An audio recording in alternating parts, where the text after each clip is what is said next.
yaxşı qadın üzərindən aslan yaratmalıdır. Çəkilin, çəkilin, atavuz gəlir. Elə bilirsiniz ki, axmaq idi bunu deyən qadınlar. Onlar evdə lider formalaşdırırlar. Uşaqların tərbiyəsi üçün də önəmli bir zəmin hazırlayırlar. Yeməkdə toyğun budunu ərinin qabağına qoyurdu. Doğru idi. Çox doğru idi. Qayıdacaqsın. Kişi olmayanda, kişini kişilik taxtından salanda ki, bu bərabərçilik ancaq ona xidmət edir.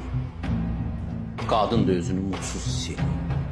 Nəinki qadın, uşaq da özünü mutsuz hiss edir. Uşağa da keçirdi.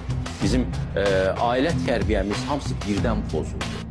Fikir vermişsiniz, son 10 illiklərdə bütün ailə haqqında söhbətlərdə uşaq bir nömrəlidir. Uşağım velosiped sürə bilməyəcək. Uşağa ala bilmirəm. Bütün günahlara uşaqdan ötürü girirlər ha.